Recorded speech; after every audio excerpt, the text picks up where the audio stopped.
বাংলাদেশ জামায়াত ইসলামী আজ জাতীয় ঐকমত্য কমিশনের মুলতবি বৈঠকে দ্বিতীয় দফার যে বৈঠক চলছে সেটার মুলতবি বৈঠকে অংশগ্রহণ করেনি। বলা যায় তারা সেটি বয়কট করেছে। বাংলাদেশ জামায়াত ইসলামীর এই বয়কটের খবরটি বাংলাদেশের বিভিন্ন মিডিয়ায়, অনলাইন, প্রিন্ট এবং ইলেকট্রনিক্স মিডিয়ায় ফলাওভাবে প্রকাশ হয়েছে। সেখানে বলা হয়েছে বাংলাদেশ জামায়াত ইসলামী তারা আজকের ঐকমত্য কমিশনের বৈঠকে অংশগ্রহণ করবে না।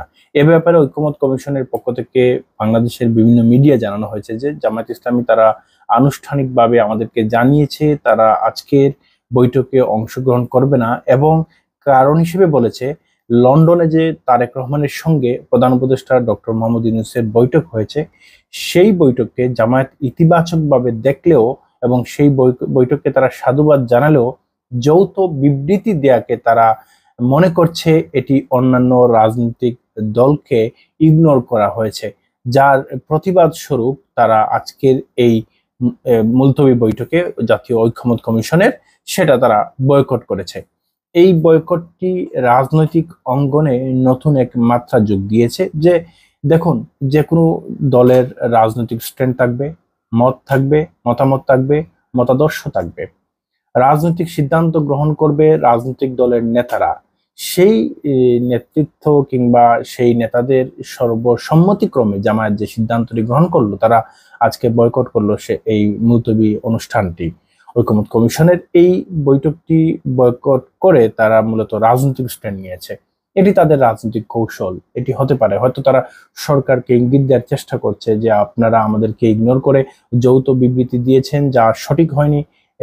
জামায়াত ইতিমধ্যে বলেছেও, বিভিন্ন গণমাধ্যমে এসেছে যে তারা মনে করছে ওই বৈঠকটি ঠিক ছিল, কিন্তু বৈঠক শেষে যৌথ বিবৃতি একটি সরকার এবং একটি দল, নির্দিষ্ট দলের সঙ্গে যৌথ বিবৃতিটা দেওয়া সমীচীন হয়নি। এতে করে নির্দিষ্ট একটি দলের প্রতি অতিরিক্ত মানে সম্মতি স্বরূপ দেখা যাচ্ছে সরকারকে।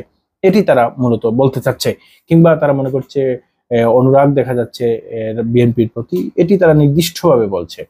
এই যে বলাটা এবং তাদের আজকের বয়কট করাটা, সেটি রাজনৈতিক কৌশল, এবং রাজনৈতিক কৌশল থাকাটা উচিত।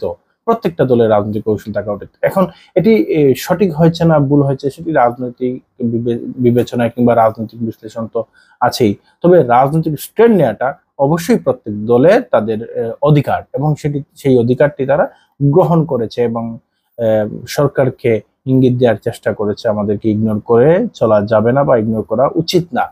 একইভাবে বিএনপিও আরো দুই একটি প্রোগ্রাম এরকম বয়কট করেছিল, আপনাদের মনে আছে। ব্যবসায়ীদের যে বিনিয়োগ বোর্ড যেটি আছে বাংলাদেশে, সেই বিনিয়োগ বোর্ডের একটি অনুষ্ঠানে বিএনপি যায়নি, বিএনপি বয়কট করেছিল, কারণ নিজেদের অবস্থান জানান দেওয়ার জন্য কিংবা সরকারকে কিছু একটা ইঙ্গিত দেওয়ার জন্য। এটি স্বাভাবিক।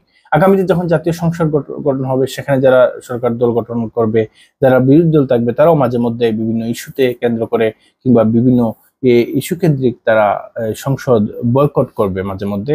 এটি সৌন্দর্য আমরা দেখে আসছি। ছোটবেলা আমরা দেখেছি রাজনৈতিক ময়দান যখন উত্তপ্ত থাকতো, যে কোনো একটা পরিস্থিতি কিংবা যে কোনো একটা বিষয় নিয়ে সংসদে যখন আলোচনা হতো, সেই উত্তাপ সংসদের পাশাপাশি রাজনৈতিক মাঠেও ছড়াতো। আর সংসদে ছড়াতো কিভাবে?